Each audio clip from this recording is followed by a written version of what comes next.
than what it used to be. And Vanessa is normally very vocal, very outgoing, very involved, and then I start to see that she's pulling back and she's withdrawing and she kind of wants to be by herself all the time, and maybe she's on the phone all the time and I don't know who she's talking to, just tuning into those symptoms. But one major one that I see a lot in students are just changes that may or may not be related to mental health, but there is the need for us to tune in as trusted adults and ask what's going on and why they may be exhibiting some of those behaviors. That was good. Someone else, please. Nick, go ahead. You switch. Technical difficulties. It's all right. Thank you. One of the things that, okay, so it's kind of two-part. Yes. The main thing that I like to educate people on, especially people of color, is that the way that girls and boys present can be very different.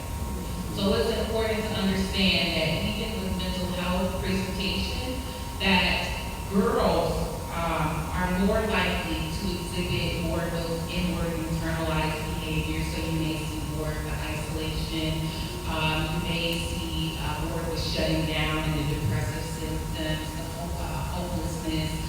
You may see them struggling more in school academically, right? So that tends to be the profile for a girl based on statistics, how they present.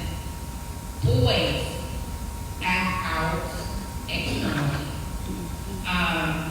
Aggression, substance use, negative peer interactions.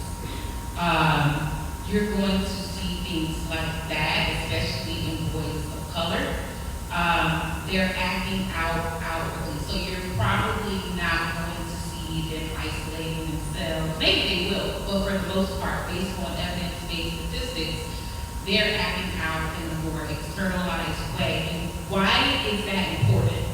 Because those boys who act out in that way are oftentimes linked to delinquent behaviors, and then the narrative changes, right? There's no room for them to have mental health challenges. They're bad.